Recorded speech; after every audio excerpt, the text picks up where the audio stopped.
C'est parti là les gars pour une petite vidéo de champ de palmeraie. Là, je fais une précédente vidéo dans laquelle j'étais sur une moto et je vous faisais visiter un peu ce champ à la hâte. Et là, maintenant, nous sommes en plein.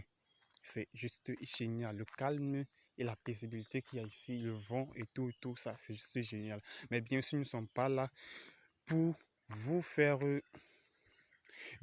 voir le vent, découvrir vous parler de vent et tout ça. Désolé, excusez-moi d'être toujours emballé, mais devant une telle beauté, je suis juste perdu. Bon, là, je vais vous expliquer un peu d'où sort le caoutchouc qu'on utilise un peu, c'est ça. C'est cet arbre-là, l'arbre d'EVA. C'est d'ici que sort le caoutchouc que nous utilisons et tout ça. En fait, le processus, c'est quoi? C'est qu'ils font comme ça des... Laissez-moi vous montrer un peu de plus près, si c'est possible. Voilà. Ils font des trucs comme ça, ils saignent, ils appellent ça saigner, et comme ça, euh, la sève d'EVA va couler tout ici, là, comme ça, il va juste entrer dans la boîte que vous voyez là, il va s'accumuler. Au début, c'est encore liquide, ils appellent ça le lactose, et un peu le lacté, je connais pas trop leur argot, et un peu, après, quand c'est dur, bref, ils peuvent décider de vendre ça en liquide ou de vendre ça déjà quand c'est un peu plus dur. En fait, l'essentiel L'essentiel, c'est que je vous ai montré comment un peu ça se passe là, et que je vous fasse un peu visiter tous ces champs-là. C'est un peu comme ça. Si je ne me trompe pas, la Safacam, c'est l'une des premières, sinon la première société d'exportation de, de DVA au Cameroun. Je sais pas si en Afrique, j'ai pas trop l'information, mais au Cameroun, déjà, je peux vous certifier que c'est ça. Le Safacam, c'est la première entreprise d'exportation de caoutchouc et quant à l'huile rouge, je sais pas trop. Vous voyez un peu là-dedans, c'est un peu ça, c'est le caoutchouc. Bon, comme je disais tantôt, d'exportation de caoutchouc. Ici au Cameroun, et juste quand j'arrive, je suis toujours bluffé. Je pense que je devrais même me taire et juste vous faire voir la beauté de la chose. Regardez un peu. Regardez. C'est tellement beau. Je me tais là. Là, je me tais.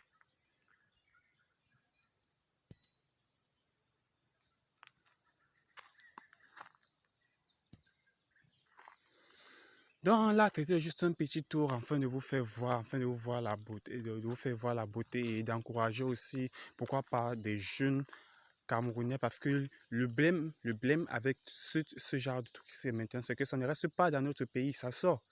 Ils vendent ça là-bas, ailleurs, chez les Blancs. Ils ne vendent pas ça ici. On ne profite pas vraiment de tout ça. Parce que dès que ça sort, c'est directement euh, exporté et on vient nous vendre. Et quand c'est transformé là-bas sur des produits comme les pneus, les chaussures, et on nous vend c'est énormément cher, énormément cher. Ça, on ne profite pas vraiment de ça. C'est vrai que toute cette beauté, c'est ce que c'est fait, c'est par nos frais, mais on n'en profite pas vraiment. C'est vraiment dommage. C'est le seul truc que je trouve vraiment dommage dans l'histoire, qu'on ne puisse pas profiter de tout ça. C'est vraiment dommage. Donc, je sais pas trop. Je sais pas trop si cette petite vidéo va donner envie à mes frères jeunes de se dire non, quand même, quoi, 80 000 mètres carrés de superficie sur lequel on fait de l'agriculture. Je veux faire pareil, moi. Je veux aussi. Parce que, comme c'est si bien dit dans ce livre-là, 10 clés pour l'agribusiness. Dire clés pour réussir dans l'agribusiness en Afrique de M. Silachom.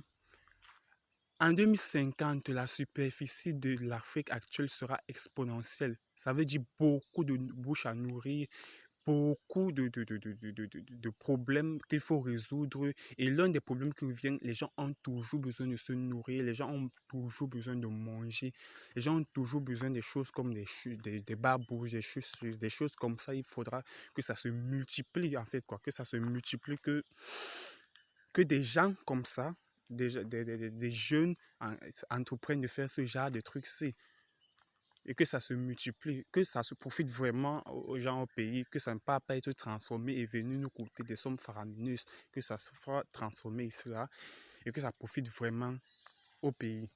Donc, J'ai fini mon baladage, quoi. Dites-moi qu'est-ce que vous en pensez dans les commentaires.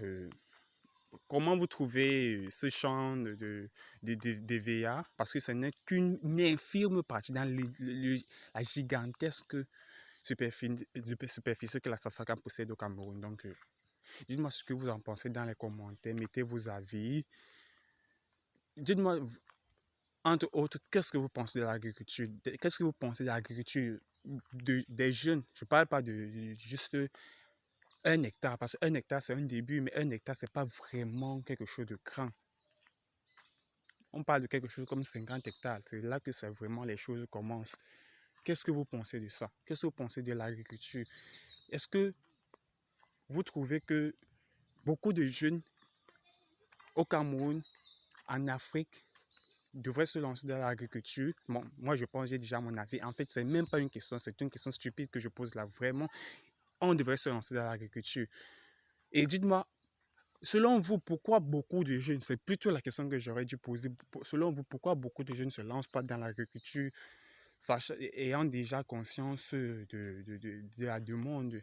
Parce que quel qu'en soit le secteur, que ce soit la patate que tu décides de faire, que ce soit le piment, je parle du fruit, hein, je parle du fruit, que ce soit le piment, que ce soit, je sais pas, tu auras tes résultats, tu auras carrément tes résultats, et malgré ça, pourquoi les gens ne se lancent pas? Je sais pas.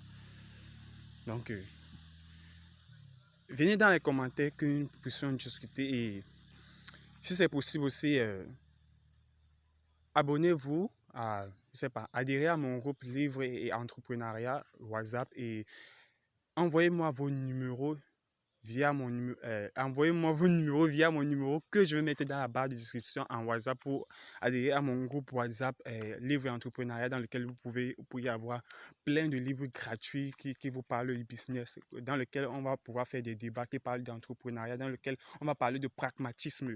Parce que la chose, ce n'est pas seulement de dire tout le temps, non, franchement, il faut qu'on fasse, il faut qu'on fasse ça. La chose, c'est former des groupes WhatsApp, organiser des rencontres, ça rencontrer, voir comment telle personne peut travailler avec telle personne pour que ça donne tel résultat et entrer directement dans le pragmatisme, se connaître, voir si nous sommes sur la même longueur d'onde, voir si nous partageons les mêmes idées et foncer ensemble. C'est aussi ça. Parce que la majorité des groupes WhatsApp, ça bavarde énormément, mais après les résultats ne suivent pas. Moi, je veux vraiment créer ce groupe WhatsApp-là qui est pragmatique autant pour moi. Donc, à plus.